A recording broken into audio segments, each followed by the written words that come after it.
Hello, my name is Steven, and I want to talk to you about why one cigarette can kill you. Look at me, I'm old and fat and crappy and stupid. I have a lot of haters out there, and while we're here, I want to say hello. And to my haters, I want to say, you know what, buddy? Speaking to the tube. Yeah. But we're here to talk about why one cigarette can kill you. You know, as I grew up, I've known a lot of people. I've seen a lot of things. Matter of fact, I grew up in a bar. I've seen people smoke cigarettes since I was a little kid. I've seen people come down with lung cancer, lung tumors, have surgeries, recover temporarily. Seen people get old and die from emphysema, cigarette-related things. I know over time I've seen a lot of crap about how cigarettes are bad for you and going to kill you and give you lung cancer and put you in the ground. You know, the Indians smoked. Tobacco's a plant.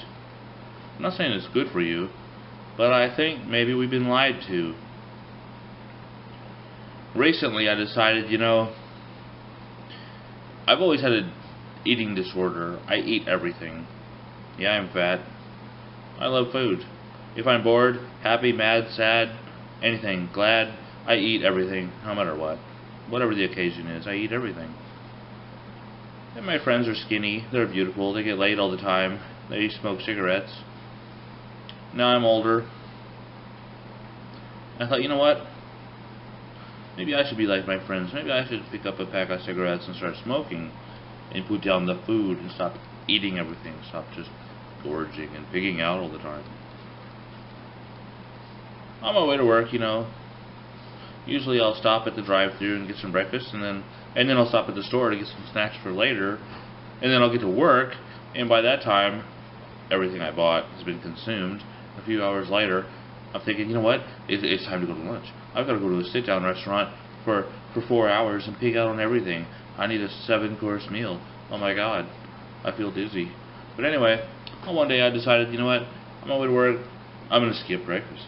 I'm going to skip the snacks and the crap and the garbage, and I'm going to buy cigarettes. I stopped at the gas station, almost there to work, stopped at the gas station, bought 2 packs of cigarettes. I asked the guy behind the counter, what cigarettes are cheap? I know they're getting really expensive now. The prices are ridiculous. And my voice has changed, by the way, since I started smoking. I just recently started smoking, so I asked him, you know, what's cheap? Since the prices were so ridiculous. And he told me the cheapest one. The price was still ridiculous from what I knew growing up as a kid, what prices were. But I bought 2 packs of cigarettes and a lighter and went to work. Skipped breakfast, didn't bring any snacks. And I decided I'd be like my friends, start smoking. And at first I thought, you know what? Those cigarettes are actually pretty smooth. I thought as soon as I tried to actually inhale the smoke, I'd be coughing and hacking. They were pretty smooth. I took it well. Matter of fact, the one cigarette led to another. Pretty soon I was just chain smoking. And this is the first day, mind you. The first day. I skipped breakfast. I skipped lunch. I was smoking.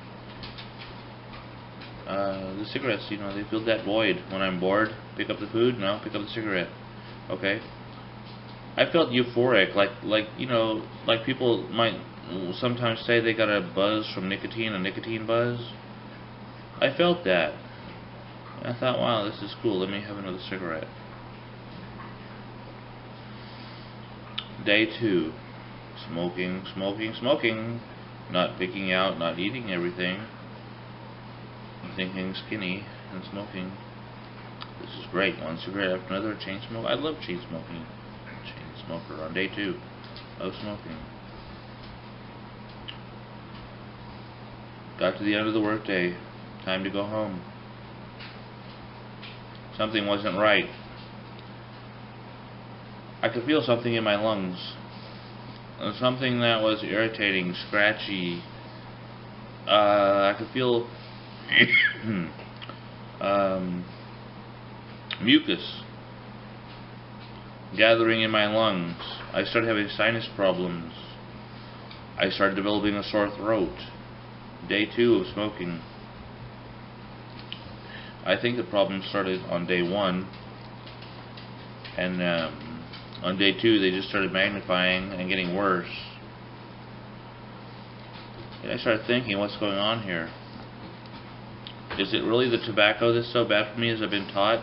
I'm not saying it's good for me, but I realized something. It's not the tobacco that did this to me, it was the filter on this cigarette.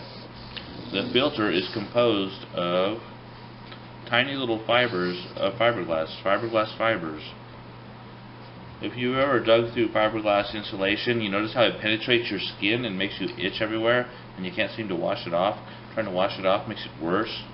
It just digs in like the barbs of a fish hook. Well, that's what they're packing into the cigarette filters.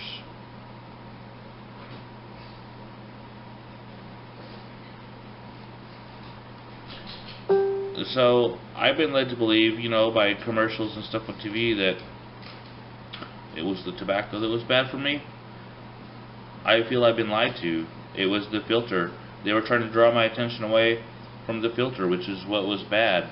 As I'm puffing on that cigarette, I'm trying to suck the nicotine from the plant matter through that fiberglass filter. I'm sucking the tiny little microfibers of fiberglass down into my lungs, where they're digging in and irritating my lungs. My body's response is, oh my God, we've been invaded by this horrible thing that's going to kill us. So then my body creates mucus to surround this crap so that I can try to cough it up. I managed to cough up some of it, but not all of it.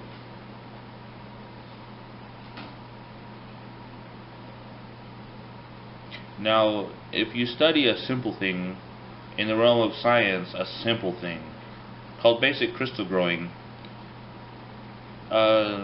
basic crystal growing, like the seed crystal method of basic crystal growing, wherein one creates a tiny little seed crystal and then uses it to grow a larger crystal. Okay, smoking leads to lung cancer, lung tumors, death. When I sucked on that cigarette, I sucked tiny little fiberglass microfibers out of the filter down into my lungs, which dug in like the barbs of a fish hook. My body tried to defend itself by creating mucus around these things so that I could hack and cough them up, get rid of them. But it's like the basic seed crystal method of basic crystal growing.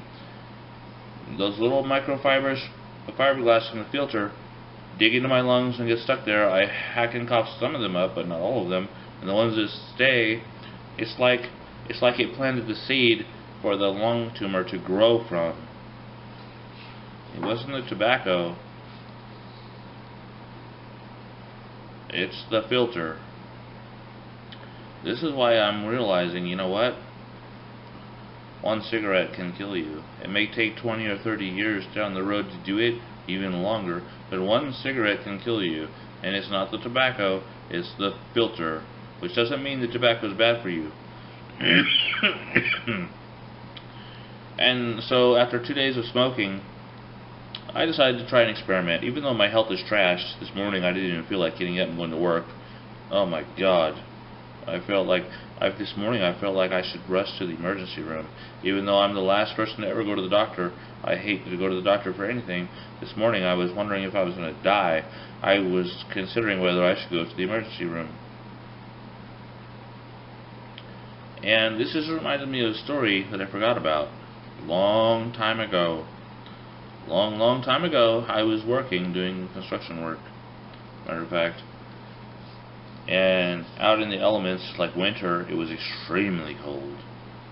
In summer, it was extremely hot. And it was rough work, mostly because of the weather. But one of the supervisors told me a story. He was an old man, and he told me a story when he was young. He smoked cigarettes. He started smoking when he was 16. He stopped smoking when he was 18. He smoked for 2 years. He smoked menthol cigarettes with filters. I think the menthol makes it worse. I mean, it opens up your lungs to be more receptive to the fiberglass microfibers from the filter, so they can embed deeper. and soothe you while you're sucking this crap up. But he told me a story a long time ago, and I just remembered it after my lungs were basically on fire. I had long forgotten this story. When he was 16, he started smoking menthol cigarettes with filters. When he was 18, he was coughing up blood, and his doctor told him he was going to die. He had little time to live. He was going to die. There was no hope, no help, no cure. He was just going to die, and that's all there was to it. And he went home and thought about this crap. I thought about it and decided it was the filters and the cigarettes. He put down the cigarettes, threw them away, stopped smoking immediately, and he recovered and lived to be an old man. He's still alive. And this happened many, many years ago when his doctor told him, "Buddy, you're done. You're no help, no hope, no cure." But yet, he realized it was the filters on the cigarette. The menthol made it worse, sure. It helped soothe and open up his lungs to be more receptive to the fiberglass filter, the microfibers from it.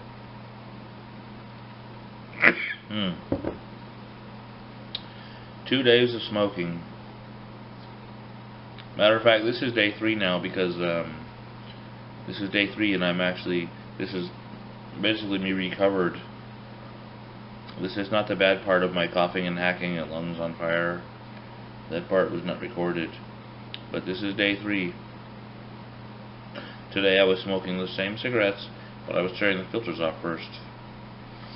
And I feel much better today. I'm still coughing and hacking a little bit, only mildly compared to what it was, and it's not because I'm still smoking the cigarettes with the filters torn off. It's that I'm actually recovering now from 2 days of smoking the cigarettes with the filters. I'm recovering, as well as can be expected. I do not believe I'm going to hack up all of those fibers that I sucked up into my lungs.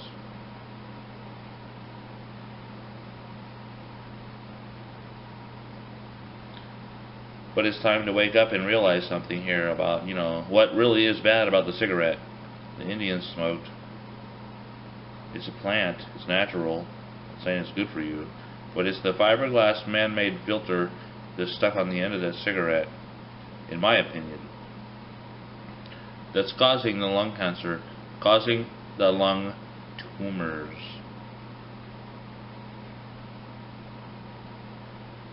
I hope you enjoyed this video. I hope it piqued your interest to start thinking and using your mind about this stuff. And once again, to my haters, you know who you are? Speaking to the tube.